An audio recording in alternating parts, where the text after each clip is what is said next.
Hello and welcome to episode 9 of the Wanderings podcast. I'm your host, Pedro Bonatto, a photographer and musician that creates artworks inspired by history, mythology, and traditions from around the world. As astronomer Carl Sagan once said, when you are in love, you want to tell the world. So my goal with this show is to share the creativity of the people who have inspired my own journey and how they were able to bring their vision to life in the intersections of art, science, and business. Before I introduce today's guest, I wanted to take a moment to let you know that next week I will be launching 3 new projects in video, photography, music.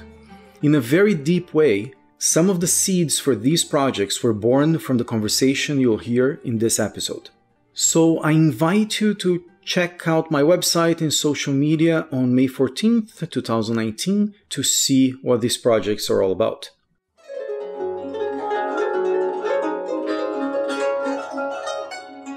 In today's show, we'll wander through forgotten traditions of Ukraine and how one man is working to bring them back to life. My guest is Jurij Fedynskyj, a musician, researcher, and instrument maker who for decades has been reviving the lost music and spiritual tradition of the Kobzar. The Kobzar were traveling musicians, storytellers, and spiritual leaders who for centuries went all around Ukraine spreading their art and wisdom. With the rise of Stalin and the Soviet Union control over Ukraine, the Kobzar were killed, their instruments destroyed, and their traditions almost forgotten. Almost. Jurij and his colleagues work to recreate lost traditional instruments, including the kobza, the bandura, and the torban. We had a fascinating conversation about his life in a small village in Ukraine and how Jurij is, in a very real way, bringing the Kobzar tradition to the modern era. Also, in 2019, Jurij is coming back to North America, so I urge you to take a look at his website and social media to check out the dates. At the end of this interview, you will be able to hear the beautiful music of the Kobzar, played in a real traditional bandura that Jurij made from scratch, which I had a chance to record. Also, special thanks to the Kobza Collective in Toronto and to Matti Palonen and Olenka Kleban for arranging this interview. So, without further ado, here is my conversation with Jurij Fedynskyj.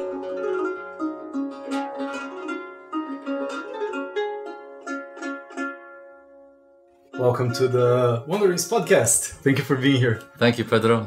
It's my pleasure to be with you. That's great. Yeah, we are, about an hour and a half or 2 hours before you go do the house concert here, right, at Olenka Matti's. And I wanted to basically a free-ranging conversation about your work there. Okay.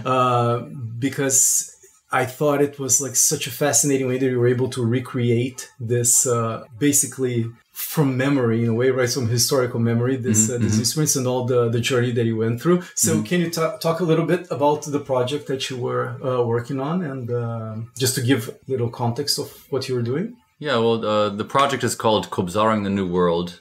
And Kobzaring is the verb or the gerund that means to actually practice the Kobzar tradition in the New World. In the New World being, on one hand, America, Canada, South America, at some point maybe. But on the other hand, the New World, the modern world, right?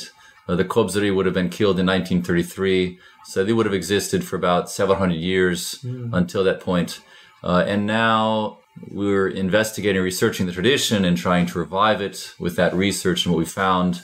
And not just to practice this tradition in Ukraine, which me and my colleagues have been doing I've been doing it for the past maybe decade or several decades.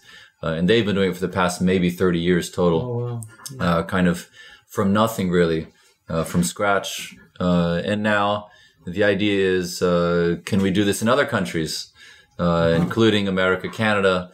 And this is the second phase of my tour, which started a year and a half ago. And the results were wonderful. And the conviction that we can revive the tradition even in Kobzar to America, Canada, and we should do this.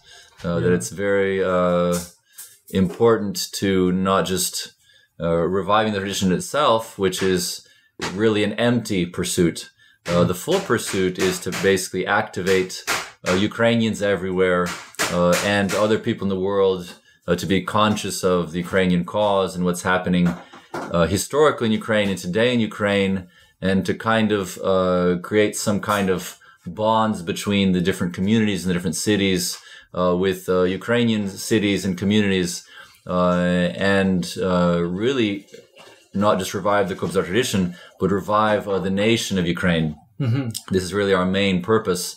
And that was the function of the Kobzari in a time when Ukraine had no physical borders. In eastern Ukraine, where the Kobzari would have existed for 300 years, the Kobzari would have had their route where they would have been able to talk to intelligentsia, to people at large, everyone really out in public about spirituality, about, you could say, spiritual patriotism and spiritual nationalism, and the idea that we have to kind of keep the culture together. There's a reason for it. And that's what we're trying to do here, and it's working. It's really not like a concert tour. It's not like entertainment. It's something very different. But even the other night in the Drum Bar in Toronto, to play these very serious works where people in the bar are usually gone to have a good time, have kind of light conversation, maybe not so light conversation, but to have fun maybe, and to sing serious works about patriotism, nationalism, and spirituality. That might seem kind of strange, and it was, I think, very strange, but it worked. That's great. Even there it worked. Well, that's cool. Yeah, I'm looking forward to seeing what you guys will do tonight. And so these songs, like they're of course deeply related to the history of Ukraine, and not only to the history in terms of like for being there, like in a tradition that lasted so many centuries, but also because it was influenced by the Soviet influence that almost made it die out, right? And then so it's connected in that sense. So can you talk a little bit, like, let's say before it got suppressed, how did it work? Because apparently you guys have references even for like from the 15th century, maybe even earlier than that. Can you talk a little bit about how it was, let's say, before it was was, let's say, destroyed and then got dug back from you guys? So how was that? Well, we have several kind of institutions or kind of like social institutions. I don't know if you'd call it an institution, but somebody like a medicine man on one hand, and maybe in the Middle Ages, somebody like this kind of entertainer who would play the husli and the hudok. We have this later on this idea of this Cossack mamai who would play in the kobza, and everything that he thinks, that's everything that he has, a certain philosophy with this mamai type figure. But these are all kind of theories from where the Kobzar profession really came from. But a little bit more concrete historically, we know that the first type of Kobzar was probably a Cossack warrior who was blinded after being captured by the enemy. Maybe I think the Turks had this practice, and then coming home, they would release him to tell the story, right, to never come back again.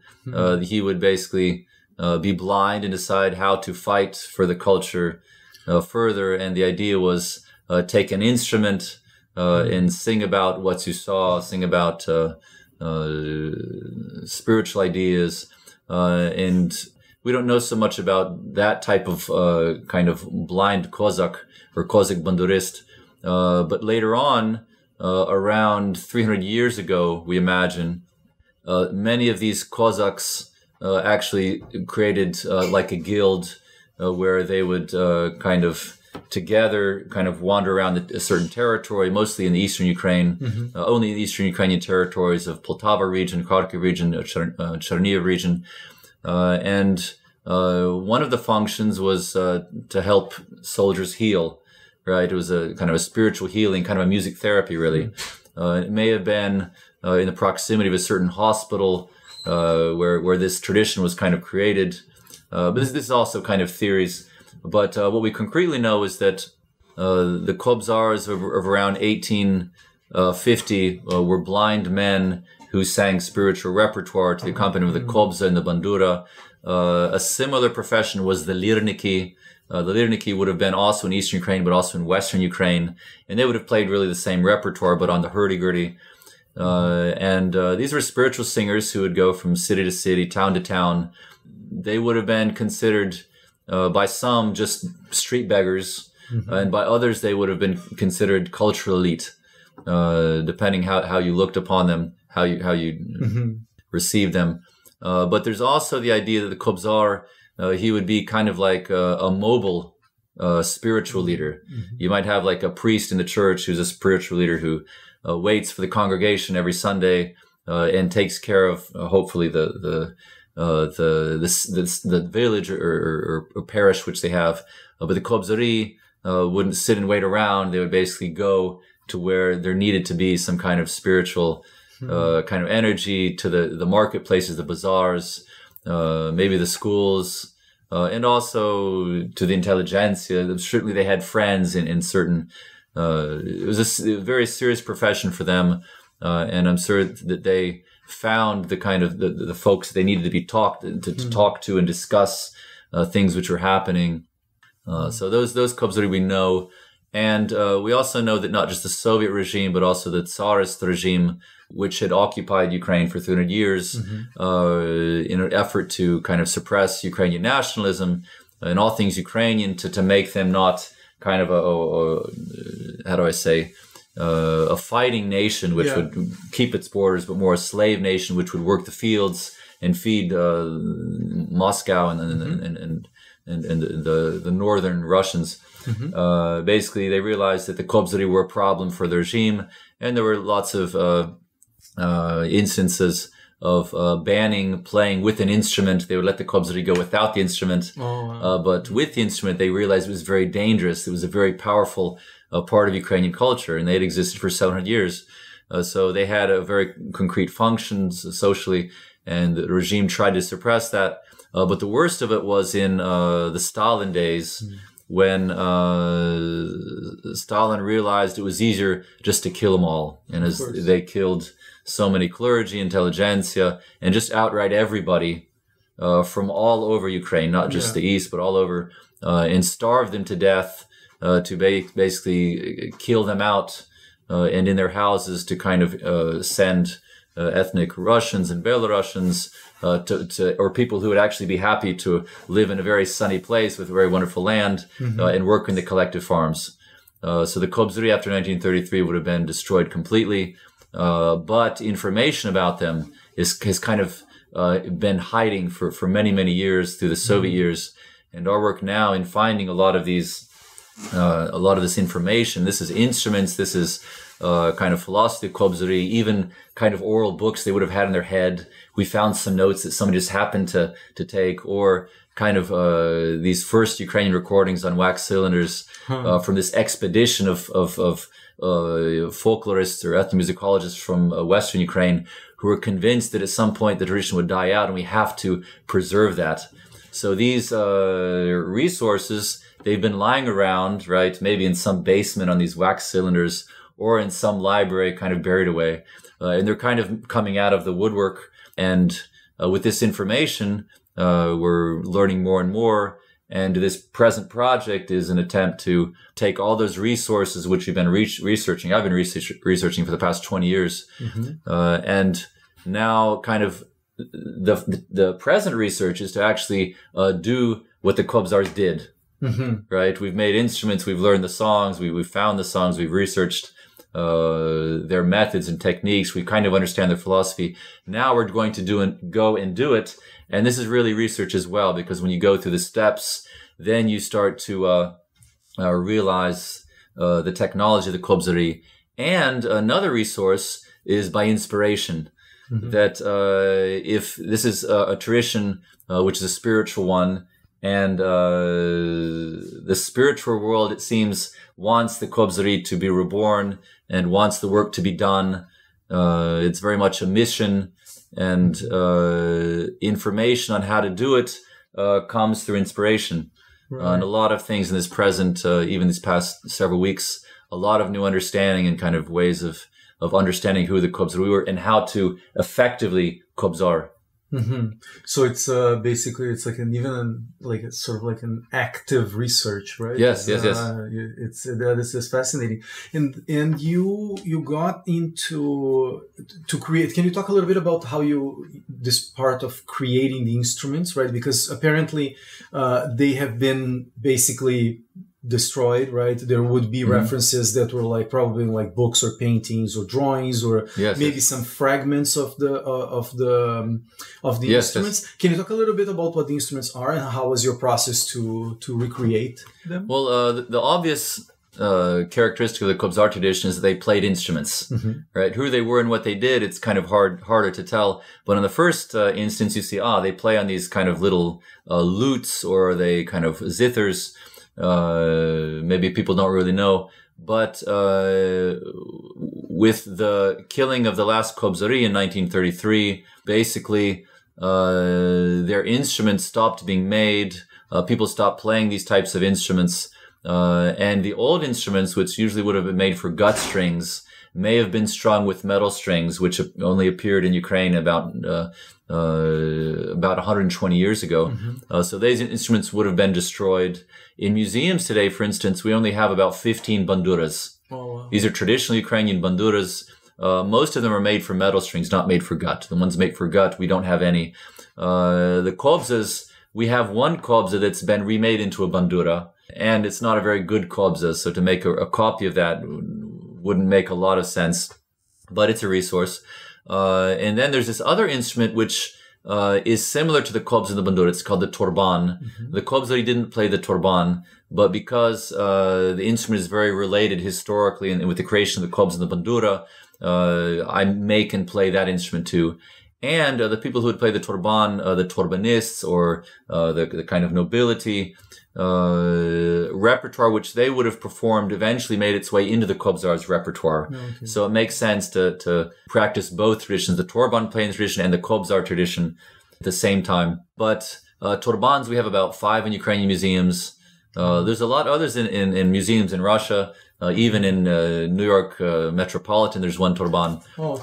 But really the first job, it seems, is to actually have an instrument. So to make instruments, we don't have a Soviet factory that produced them, although there was a Soviet factory that produced the modern banduras. Right. And the modern bandura, it's a different thing. You can't play the traditional repertoire, and it's designed so that you can't. That's one of the purposes. Stalin knew if you kill all the Kobzars and destroy the instruments, Ukrainians might revolt and say, you've destroyed our beloved national tradition, the Kobzar. So we're going to overthrow the Soviet regime. So they said, okay, we'll give you a bandura, and we'll give you a new type of Kobzar. You might call it the red Kobzar.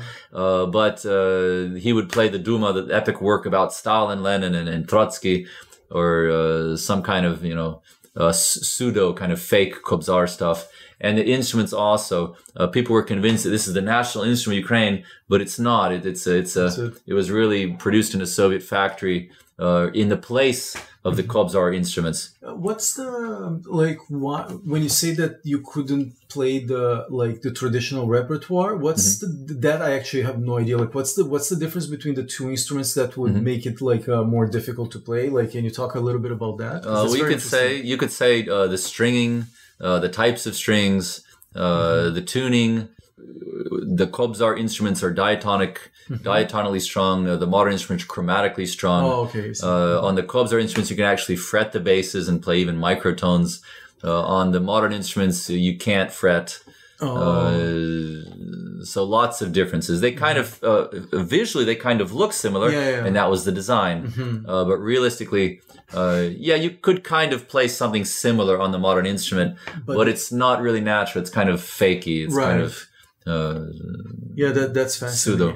Yeah, that's fascinating. And so one of the things that I knew from your research that you actually went, because you live in the US right now, right, in North Carolina. I'm touring. It's a Kobzar tour for 3 months. But I live full time in the Poltava region. Oh, okay, all right. In a small village in Krechkivka. Yeah, so that's what I wanted to ask you. Like, how is like living there, like, and doing this work, sort of like in a place that could even feel timeless, right? I assume like you could feel that as if you were in the 17th century or earlier. Yes, right? And people still live like that, and sometimes we live like that. When the electricity is cut off for several days, we had after the war started.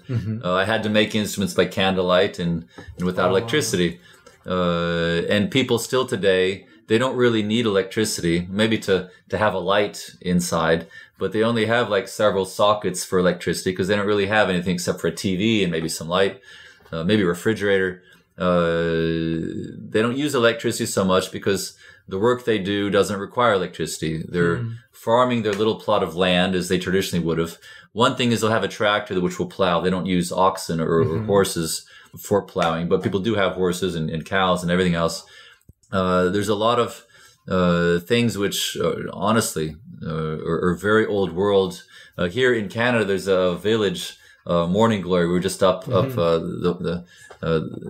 my friends here actually arranged their concert, and people are living like people live in Ukraine out of idealistic purposes. But they're in Krechkivka, they live that way because they've always lived that way, and it makes sense to them, and they can't buy a nice car and an apartment in a big city. So they live that way. But we found ourselves in the Poltava region, which would have been like the heart of the Kobzar tradition, kind of by accident. It wasn't planned out. For other reasons, we had to find a place to raise our children, which was clean, somewhere close enough to Kiev, but far away enough to Kiev, something cheap enough, which we could afford. And it turned out that just kind of thinking things over, that was the place, is the place to kind of revive the tradition and to have a camp where we train future kobzars and where they can make instruments and learn the tradition. It's complete isolation, right? You have to travel in a bus for about an hour and a half, and only the most serious Ukrainians and not just, there's actually some foreigners who also are making instruments. You have to be very serious to go all the way out there. But once you're there, we have home cooking, we have clean living, we have like houses. It doesn't cost us really anything for students to stay with us for several months to make an instrument and to learn. So it's an ideal situation, and experience has shown that many of my students actually become kobzars, and they actually go around. Presently, there's this one girl from the Donbass region where the war is going. She's now in China playing the works of this Ukrainian philosopher, Jurij Fedynskyj, who would be like somebody like a kobzar, but he was sighted and very educated, and is a teacher even, and he would had his own philosophy. She's playing these works which the kobzar would have played in China on the road in the very same way, and living the philosophy and doing the profession. And she's one of many, really. So it's really something very serious and very special and very real. Right? Somebody could say, "Oh, there's some kind of hippies. They didn't want to live in America. They wanted to live off the grid," and that's true. You could consider myself a hippie and living off the grid and wanting an alternative life. But the alternative that I found was something very traditional to Ukrainians. And the kobzar profession is also something which I was looking for, not because it was old or traditional, but something I wanted to do anyway. But the interesting thing is we have this profession. It existed for hundreds of years in Ukraine, and kind of by even some kind of like mystical circumstances, we were brought into the Poltava region, and students start coming and making and things like at some point, just when we got there, all these huge maples started being cut down. This hole that was aligning the highway. And all these huge maples, ideal material for instruments, are just lying in the snow. And what should I do? Well, I should collect them. And I collected like, I don't know, maybe 70 of these huge slabs for making these monoxyl instruments. And what do? Well, over the next 5 years, they dry. And little by little, I give my students, because for them, it's very difficult to go out and find a tree and cut it down and wait 5 years. Now they can come to Krechkivka. They instantly have a piece to work on, and they can get going on their instruments. So these things happen. There's a lot of how do I say, kind of serendipity, support, kind of cosmic support for what we're doing. And it happens all the time. It's amazing. And people say, well, how can you do it for like free? How can you not charge students anything? Like, really, for a student to make an instrument, I spend lots of time telling them, but it works. Yeah. We have vegetables. Even if I tell my students, well, it's good to supply your groceries, but my wife will cook them up on the oven, on the stove. But really, we have so many vegetables, and even our neighbors kind of donate vegetables, like huge bags of potatoes, which you could live months on. And they're in our cellar, and they keep, and we eat very well. Right. And a lot of my students who are like, they say, well, what is the quickest I can make an instrument? The outside world does not give me 2 months. Let's do it in 1 month. And I say, well, give it a try. So they try to make something quickly, but then they realize in our territory that for where are you hurrying, right? It's such a wonderful process, but such a wonderful place to live and work. And really the place breathes, like on our, partly in our village, but in our lot where we live, our own yard, our own your property, I guess? Our property. It kind of breathes this kind of philosophy, and it's very effective. And people kind of who stay with us eventually get onto a certain vibe, right? They get into a certain diet, and it's interesting how the diet is even part of it, right? You're living on this Poltava territory, eating from the same ground which the Kobzars would have eaten from, and a certain kind of atmosphere. The Soviets tried to kind of destroy the region, and they really created a cultural vacuum, but they couldn't control it. They couldn't destroy it completely. And I think just being there, in fact, I remember the first time I was in the Poltava region and going to meet these ladies, our neighbors in the village, who sing in this Eastern Ukrainian vocal ensemble Dravo. This is like the best singers, the voices of Ukraine, really. And performing these Kobzar works from them, you perform them differently. There's something any musician, when he performs, where his setting is or who he's performing, that's very important. And performing for these old grannies in this village, you perform the works differently. They're more effective. They make more sense. And also just the village life, which now I understand. I never lived in a village, but I never regret a day. For the past 8 years I've lived there. And when we sing this folklore, and there's lots of kind of ideas of what they sang about. These were people from the village, and a lot of ideas, like when you sing about the cuckoo who's on the nut tree on the side of the plot.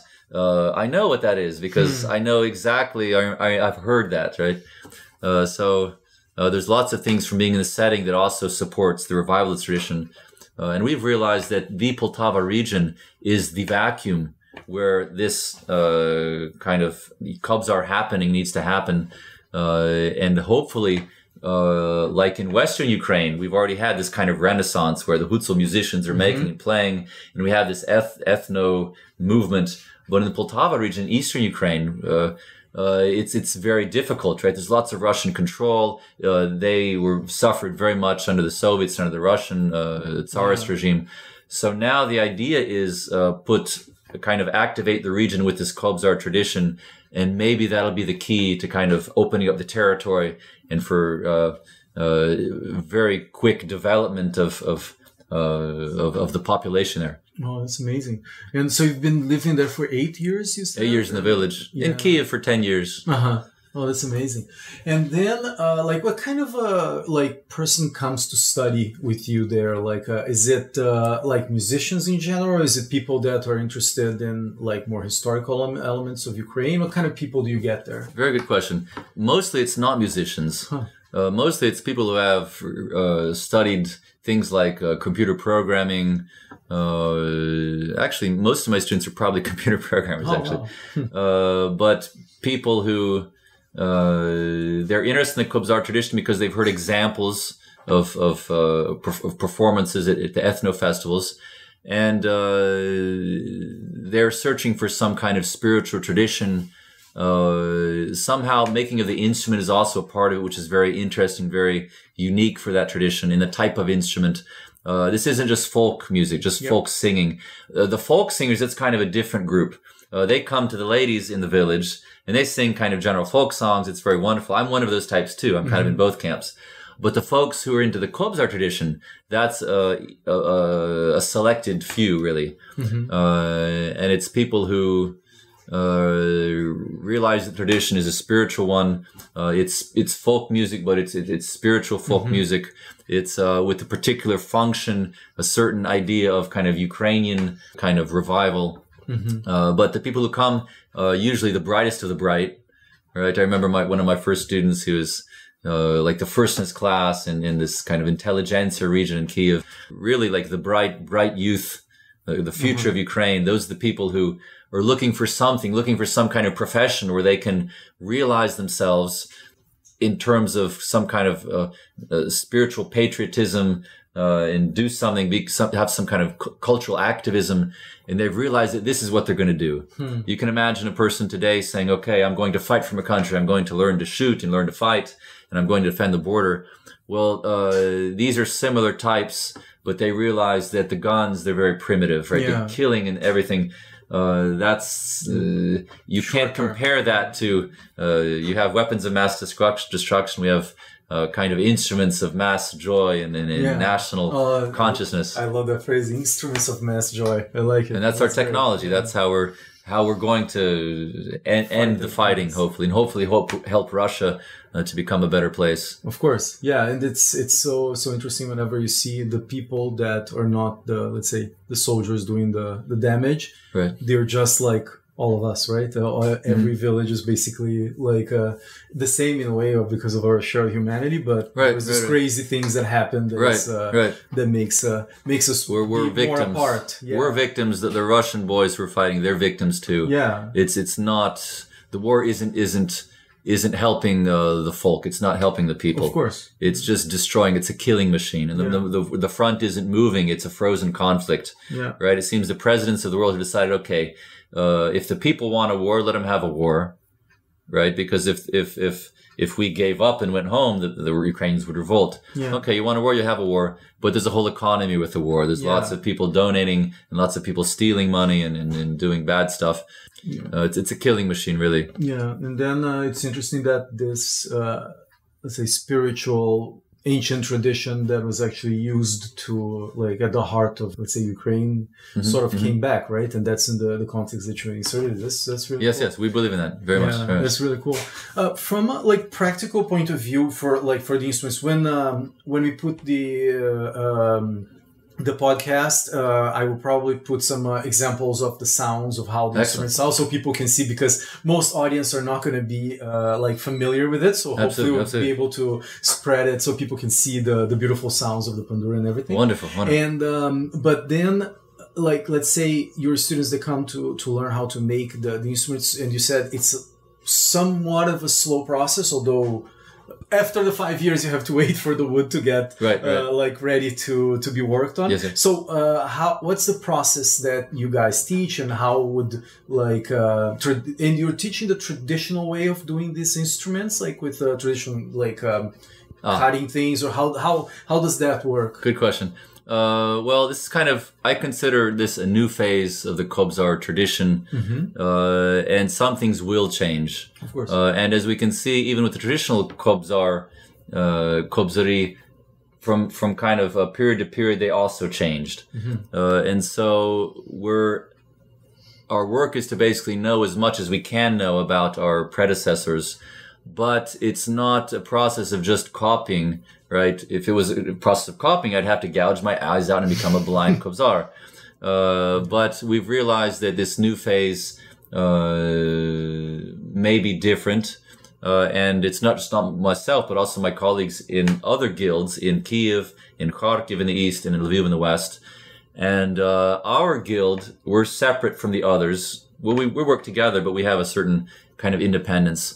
And our guild allows women to make and to play, foreigners to make and play. I have no problem. I have a problem with saying somebody no, right? If I see somebody who's has a certain spiritual development and has the right motivations for doing this, I can't tell them no. So some things change, but in general, the instruments we make, they're traditional instruments.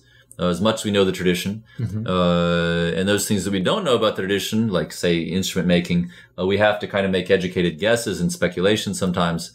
But the work is, on the first hand, to know the tradition, that which we know. But I don't ban my students from playing modern works, their own poetry, maybe their own versions, and even taking bandura on a concert stage or playing with a band. We need a very rich culture in all facets. And the Kobzar tradition can exist as a traditional Kobzar going city to city, but it can exist in other forms too. But what we do, even with making instruments, we use electricity, we use modern instruments, as we imagine the old Kobzari would have too, had they had electricity and these other instruments. Right. But the traditional tools, we use them because usually that's the best tool for the job. But for kind of getting rid of the mass very quickly, which you don't need, that's when we use power tools. And I don't have a problem with that. We don't want to waste time. That's not part of the project. But there's focus on quality, right, to make the best instrument, not a fast instrument, and to learn the repertoire very well and to be able to convincingly kind of, we don't need a million Kobzars. Right, I'm okay having like maybe 15 students who become real Kobzars, and I think that's how it should be. After people go through a certain point of like training and they learn how to make the instrument, which of course, like, and being in the environment, and then they learn you teach them the repertoire that already existed and you guys researched and found. We start with traditional repertoire and how to play and how to sing. We do things like singing together. The Kobzari, they would have been from Eastern Ukraine. We even have these ladies who are in their village with, once in a while the students will go to see how actually villagers in traditional Ukraine would have sang, because we don't have any living Kobzars to hear how they sang. And little by little they learn. Very few people can come for 2 months, like solid. So they'll come like a week, and then in several months another week when they have kind of time off of school or off of work.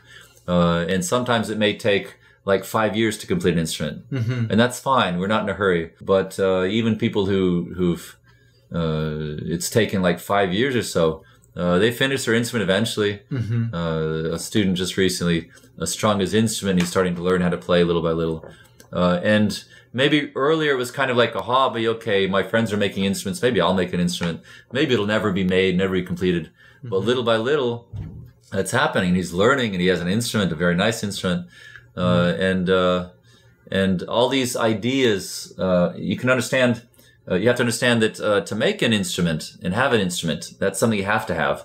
But this is kind of a formal type of thing. Like without a bandura, you can't Kobzar around. So you have to have a kobza or bandura. But these are all just kind of details, right? The real education is basically, if you calculate in a 2-month period of time, how many hours we are, and we're not talking about instrument making mostly. That's a little bit, that's a small percentage. We're talking about philosophy, about culture, about society, about politics, about everything. And just kind of, even when we're sitting at dinner or before dinner or wherever, whenever, I've also often noticed that the type of language, the type of conversations we have, you could consider that part of the curriculum. So if you can imagine 2 full months of time, that's a lot of information, and we're relaying, right? And that's not with a class of like 30 students like in university. That's 1-on-1 usually, or 1-on-2 sometimes. So all this information kind of goes, and I myself have spent lots and lots of time with my teachers. Julian Kitasti for about 10 years in the States, Taras Kompanechenko in Kiev for 10 years. So that's 20 years with 2 very, very serious people who are practicing Kobzars and know their stuff. And I've learned from them, you know, it's 20 years of education. Yeah. That's a lot of education. And that's from living with them. That's from performing with them in different kind of ensembles and bands and things. And so I realized that all that information, now I give that to my students. And in 2 months or more, however long it takes, they pass the test and become Kobzars. It's incredible. In the context of today, basically traveling not only around Ukraine, but showcasing that tradition around the world as well. It's interesting that the Kobzar tradition is not just a Ukrainian thing. I found an example in American culture, Blind Willie Johnson. You might say, oh yeah, he was just a blind bluesman. No, he was a Kobzar, but he was African American. He lived in Texas, and he played gospel hymns on his guitar. But he also went kind of village to village. On the roadside, as the Kobzari would. In every, the main points of the Kobzar tradition, he met those. So it turns out that the Kobzari, even though it's specific to Ukraine, other cultures have something similar. And I've had a lot of occasions to Kobzar to American universities where there's no Ukrainians. And a lot of students will come to the first half, or the first kind of presentation, you might say, the first Kobzar visit. And then he can go home, right? He can go to the next class, but they'll come back. So this is kind of, for me, I passed the test. They're coming back. There's something there for them. And I'm not just Ukrainian. I'm also an American, right? So I can relate to them. And the idea, or a lot of ideas, which are kind of philosophy of the Kobzars, it's philosophy for anybody. It's a spiritual tradition. Anybody can be enriched. It's hard to understand, even for Ukrainians, it's hard to understand these old texts, right? The Kobzar works, they're 100 or 700 years old usually. But the energy that goes out, I think people from any nation can sympathize and can get this kind of feel this kind of charge, this kind of happening, this Kobzar happening. Recently, very interesting, at the drum bar yesterday, two folks just happened to kind of pop in, right? One guy who had seen me a year and a half ago and thought, oh, this is very interesting. And a year later, he wanted to find me. He didn't find me, but he was just going on the street and he says, oh, Jurij Fedynskyj. So he goes in and sees the visit, my Kobzaring again. And I'm convinced that somebody like that, several hours which I would have performed these works, maybe that is needed for some, I don't know, he's searching for some kind of information for his own work as a movie director. Or this other guy, he came afterwards and he was kind of looking over the shoulder and he said that his Russian friend had told him to come because he being a Ukrainian, maybe it was interesting, these instruments. And this guy was so fascinating, this Roman. He said, let me take a look at the instruments he's playing. And he's like, wow, I play the guitar, but I'm ready for the kobza and the bandura. How much does one cost? Where can I make one maybe? He's saying, look, I have goosebumps on all my arms. And it's true. So these kind of meetings, kind of supposedly chance meetings, I don't believe they're chance meetings. I believe that the Kobzari can maybe activate the world in some kind of world unity mission or something. And especially because now, the traditional Kobzari, they wouldn't have been able to fly or take a boat again across the ocean. But now the airport's only an hour away. I can be an American in 9 hours, or in any other country in the world. So the next project is Kobzaring the New World, or not the whole world. The whole world. That's amazing. And I look forward to it, going to different countries. And doing this, and maybe Ukraine has a specific history, a specific cause and history, and maybe that is something, because of the Soviet isolation, the world couldn't know who is Ukraine, what is her history, right? Every nation has a certain uniqueness and unique story which can enrich everybody. And I'm sure that through the Kobzar tradition, that's how Ukrainian culture can benefit other nations, and for them to know who is Ukraine. This is the best form of cultural diplomacy. Oh, for sure. Yeah, it reminds me, there's this, I think it's Bastiat. It's like an economist from the 1700s. I think I may be wrong on the dates, but he was talking, he talked about products, but I think it applies to culture, that he was saying that if products don't cross borders, soldiers will. And the way that I understand this is more like, if culture crosses borders, it will be harder for you to be violent to something that very interesting, right? It's absolutely. It's one of those things, like that's why, like in my work, like both in photography and music, that's some of the things that it's like in my mandate. It's like, oh, let's see and that's why I appreciate the idea that you're saying, like, oh, like foreigners, they have the right mindset to come. Like it's not us versus them. It's and you're reinterpreting all this in what's the spirit of the work that they've done, and that you guys that it's not frozen in time. It's like you can take an airplane and go. The world is new, and there's new conditions, and we need to have a new form of Kobzar. It needs to be basically the same, but some of the details need to be kind of rearranged. It's a classic idea. Even just kind of my study of the Kobzari, something very similar would have been the apostolic mission, where the apostles went to all corners of the earth. Well, they were Jewish, right? It was the Jewish faith, right? Why would they? But actually, the interesting their work was to go to the Jewish diaspora first, because they were ready for this new Christian religion. But eventually, it spread through there to the whole world, and maybe the Kobzar tradition could be similar. I hope so. Yeah, for sure. That's amazing. And so the next steps for you would be like, well, we should start getting ready for your performance soon. And, we're good. Yeah, cool. And then, like after this, you're going to go back to Ukraine afterwards. And, after the next, the total tour is 3 months. Okay. It's a lot of time. It's a lot of, mileage. If you can imagine going from Raleigh, North Carolina up to Montreal, over to Seattle, down to Los Angeles, and across back to Raleigh. That's a huge square. Right. And it kind of worked out that way. And the interesting thing, how could I, like this guy in Ukraine who doesn't have really any money, create this whole 3-month tour in like 2 weeks? And the answer is I couldn't do it, right? I need help. I need heavenly help to make it happen. But we have this thing called Facebook. And I basically put an image, and I knew it would work because I tried it last year and a half ago. And I'm kind of honing my skills to be able to do better. But I put an image basically with my itinerary. I planned it just to be an East Coast thing. But there was a photo of me playing the bandura, with the title Kobzar in the New World, and the cities I was going to see. So I put that into all these social groups on Facebook, and over the next couple of weeks, people in each area kind of said, "Oh, we'll host an event." And I'm not paying people. I don't have money to pay. I don't. How do I say? These are all kind of non-commercial events. Nobody's making any money. But it costs to kind of drive around and to a lot of people are feeding me and helping me and taking care of me. Even though I have a car where I can sleep, it very rarely happens. People are very, very generous. So how is all this happening? And it's also technology, and we're learning that technology, but the technology is connected with this kind of cosmic help, right? Or the help of God, I call it, where if this is necessary, if it's a necessary mission, then God will kind of fill in where I can't, the things that I can't do.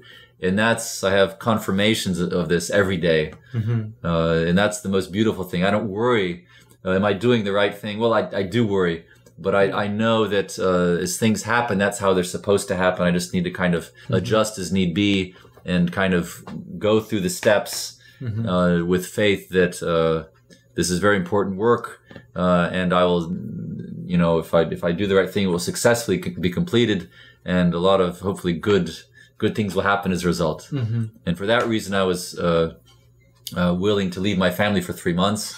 You imagine my wife and my 4 children. Oh, I have 4 children. They're for 3 months without me, and we're used to being always together, right? Daddy and mommy are always at home with our children because I work in the workshop, which is 2 steps away. So now for 3 months for me to leave, I planned it to be 1.5 months. But people in the West Coast are saying, why aren't you coming to us? Please do. And such honestly generous kind of propositions that, we need this. So it's very hard for me to say no. And I really much want to say yes. So it turned out in a 3-month tour. But me and my wife are convinced that if it's work that needs to be done, you have to be very careful about saying no. No, that's... and even though it's difficult for us, and I think my wife is ready. My 3 kids are going to school, so she has half a day free, pretty much free, where she can even sleep if she needs to. But it's very difficult. The chaos in our house, our little house, when the 4 children are tired and haven't done their homework and they're hungry, it gets really crazy. But my wife is a similar person to myself, that she believes that this is necessary, that this is my profession. And even though that we don't make money, that God supports us and He'll give us exactly what we need, not necessarily what we want. And that's our philosophy, because we've seen it. We've lived it, and we realize that honestly, we don't have to worry about what will happen tomorrow. But we do have to worry that if we believe that this is our mission, that we have to do the mission. And realistically, we're really fine. We eat wonderfully. I eat heap and helpings, right? We feed our students and the children's, the neighbors' children. We eat just fine. We have no credit, right? We're not in debt. We have a car and a house and a workshop and like several acres of the best land in the world. What's the problem? Yeah, that's fascinating. I don't see a problem. Yeah, and it's fascinating that you were able to come and like to all these places, and even that lifestyle is very interesting from like, because people are not used to that. We're used to worrying about the bills. And even an American, how could an American? And it was a process of 20 years really, for me to go to Ukraine and move for good to Ukraine. And the adaptation process in Kiev was very difficult. I mean, Americans, most would probably go crazy if they lived through what I lived through. But I've come to realize that that's the process. That's the education process. That's the tempering process, which now I've gone through. And now I'm ready to leave Ukraine and go to other countries once in a while. Not the whole year, right? Still in Ukraine, that's the base. That's where my students are waiting when I get back. We have also Kobzar work, kobzaring in Ukraine, and concertizing and ensembles where we play with other musicians. Lots of work, but it's all really, it's an alternative, but it's you know, and it kind of the knowledge that I have after living this type of life and the kind of new philosophy, alternate philosophy to the American philosophy, that you have to make lots of money, right? You know, basically put all your energy into your work, and with all that money, you'll have, you know, wonderful, I don't know, time in the old folks' home. I don't know. Right. Yeah. What is the philosophy? It didn't make sense to me. But what I'm doing now, even though we really have nothing in the bank account, but when we kind of spend our monthly things we have to spend, the money kind of comes in. From different sources, many times mystically, kind of, because I don't sell instruments really. Once in a while, someone will pop up, say, "Oh, I want a torban." Okay, and that's very kind of strange. Like this banker, the president of this huge bank in Ukraine, was in Kharkiv. He just happened to see me on the TV with this instrument. He just happened to be interested in such instruments, and on that day that we were supposed to fly to Kiev, the flights were canceled, so he just happened to be going right by my house. Oh, wow. So he picks up a Kharkiv tort, pays me a visit, and makes me an order for a torban. These things are very strange. And this particular banker, he's playing the torban, he's playing the guitar, he has an ensemble. He comes to Canada, right, on tours, kind of propagating the revolution with his project, Born to be Free. So these are also all very special kind of instances. Right. So very, very, we've recognized the world is very different than what they show on the TV. And part of the kobzaring work is to basically, you know, put these ideas, these new philosophies or old philosophies that are real philosophies into the culture. And kind of, you could say that Kobzari were educators, right? It was education, but music was part of it. You could kind of read a textbook to a person, but to play the texts, the most important texts of a culture, that's a different thing. Yeah, for sure. There is a like whatever 1,000-year-old tradition everywhere of like storytellers, and this is like a specific way, and music, of course, is part of it. That's quite fascinating. And you're not like interested in like with making instruments and like selling them, or like it's like sort of like a once. Initially I was, and that was kind of pragmatically, well, how am I going to pay the rent in Kiev? Because as a musician or as somebody researching Kobzar tradition, nothing pays, especially in Ukraine. It's terribly poor. Now it's like much poorer than it was like 4 years ago. But eventually I realized that selling instruments is not for me. You have to do lots of business. You have to do lots of documents to transport the instrument and to make boxes. And to go to makers and convince them to make, and then to buy their instruments, and all things which, that's not the work that I do best. I'm not a good businessman, right? Because I don't want to make money. I just want to pay my rent, right? Making money for me is a nasty business. It's nice when, from the work that I do, somebody pays me, but in Ukraine it rarely happens. Once in a while. So eventually I realized that, okay, I'll make my own instruments and sell them. But then I realized that the best thing is to make myself instruments and to research, not actually making the instrument, researching the instruments and making instruments to kind of test my research to see if it's good. And over the past 10 years, my instruments have gotten better and better and better. And now I've realized that having an order, even taking orders for me, it's this kind of a negative thing in the mind that you have to make this instrument, right? You took money, you have to make it and at a certain, very quickly make it and give it to them. But there's problems. The person doesn't know what he's buying. He's made an order and just so many problems that seem really not my sphere of work that I've decided that I will make for myself the best instrument I can make. It may take very long, but without any compromise, right? Visually, sound-wise, functionally, these will be the best instruments I can do. And if I have extra copies, right? Copies that aren't the best ones, and if somebody wants one, they can buy one. They'll be pretty expensive. Yeah, of course. Because it takes sometimes way too much time.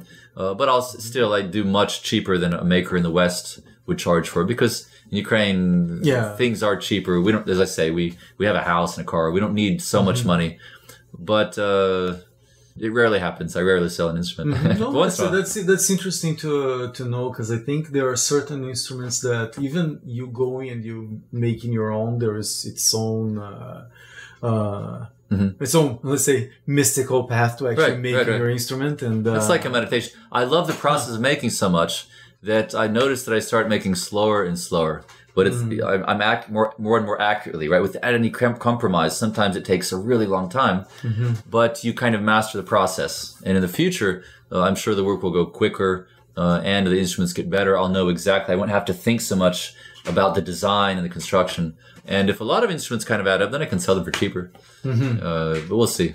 Yeah, I try to, even putting a price on work is... Yeah, it's hard. As artists, it's always difficult. And talking about it even, but realistically, makers who sell these types of instruments in the West, they're very expensive. Yeah. And I'm glad that I can sell them for cheaper, because even without selling instruments, we're okay. Yeah, no, that's amazing. And one final thing is, like, if people want to see more of like your work, even philosophical things, if they want to reach out to you, like, where's the best place for them to go? There's a promotion website for the tour. It's at www.kobzarskitabir.bravesites.com. So that's KOBZARSKIYTABIR.BRAVESITES.com. Okay, we'll put links for that definitely on the show notes. And there's but the main resource is probably just like on daily stuff on Facebook. Okay. The group called Kobzarski Tabir. Okay, perfect. Yeah. And really every several days, everything that I feel is associated with tradition, and new things are happening, I put on there. So, and it's an open group, so. Great. So we'll put links for that on show notes in case people want to check it out. And then on the outro of this show, we'll get some of the, with your permission, I'll put some of the music we're going to be playing. Wonderful, tonight, absolutely. And so that people can check it out. And with that, Jurij, dziękuję. Thank you so much. Dziękuję, Pedro. Appreciate it. Yeah.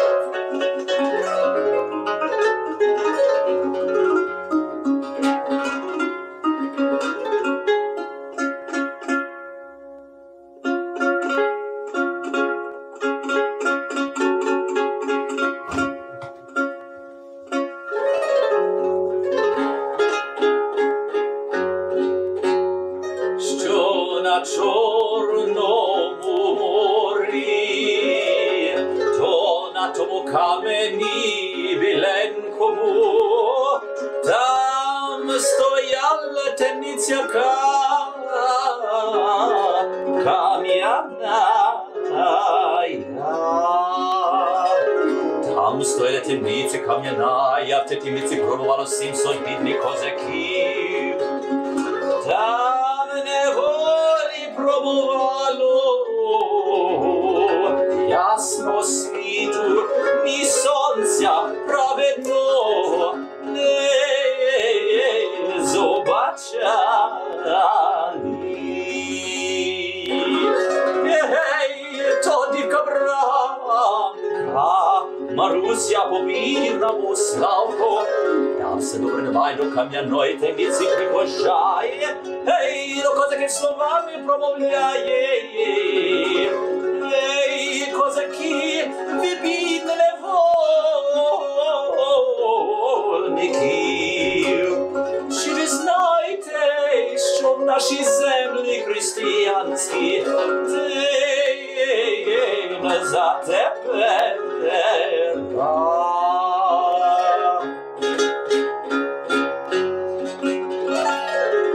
Ей, то як теє козаки зачували слідку вранку, Марусю Славку по річах пізнавали, ей, кайданами забращали, словами промовляли, сльозами обігали, ей,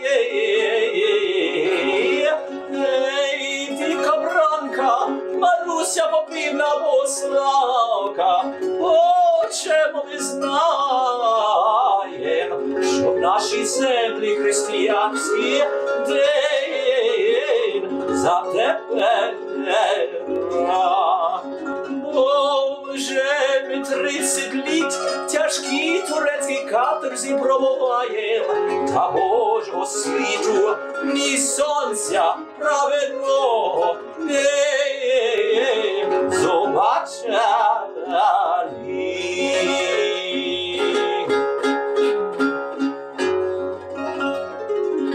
Ей, козаки, вірні невольники, що в нашій землі християнській сьогодні Великодня субота, а завтра дасть біг великий праздник рокові Великдень.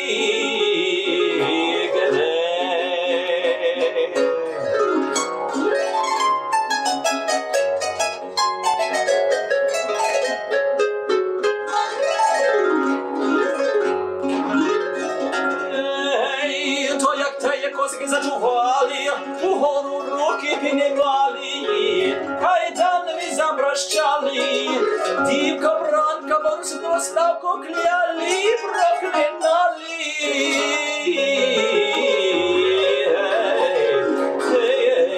Ей, дівка бранка, подай би ти щастя долі не зазнала, що тобі нам в той час у правдоньку сказала.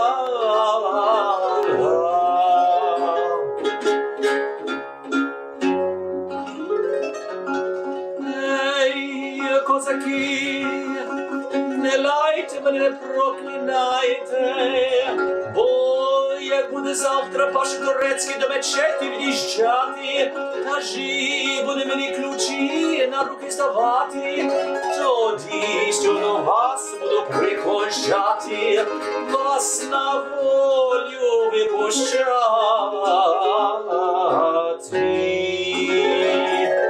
Той на роковий праздник на Великдень став Паша Турецький до мечеті в'їжджати, став вівці бранці Марусі Славці ключі на руки здавати, ей, тоді бранка, добре баю кам'яної темниці приходжає, залізні замки обмикає, та усі козаки на волю випущає,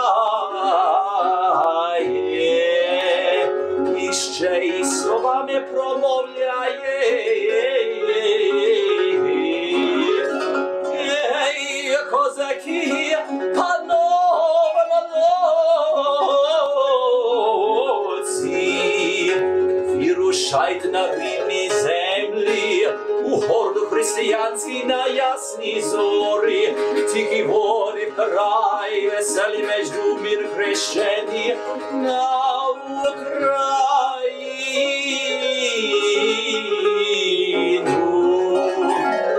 На усі горди минайте, на городу Богу слави не минайте, от сюленці вісточку подайте.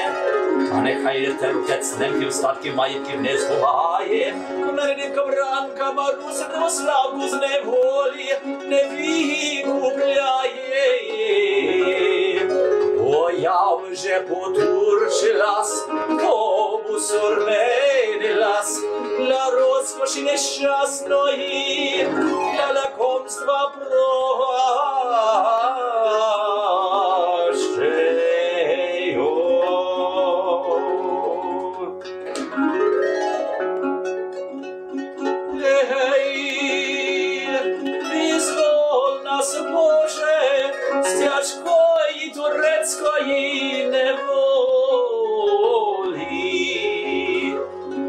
ясні зорі, а тихі воді, у край веселий междумір хрещені на Україну.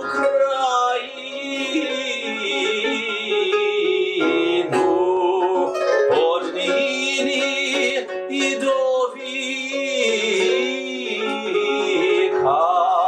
даруй, Боже, нам многі літа.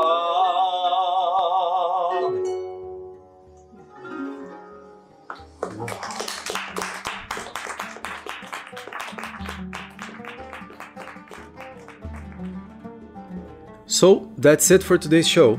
Thank you for listening to the Wanderings podcast. You can find show notes and links at pedrobonatto.com/podcast. If you like the show, I would love if you could share it with your friends or leave a review on iTunes. If you want to get in touch with me, you can find me on all social media at Pedro Bonatto. I would love to hear from you. You can find my photography work at pedrobonatto.com. The music for the Wanderings podcast is provided by the Blue Dot Ensemble, a music and dance group exploring traditions from all over the planet, where I am one of the founders and the lead drummer. You can find us at bluedotensemble.com. So tune in next week for another show. Until then, I urge you to keep following your curiosity, and I'm looking forward to our next Wanderings together.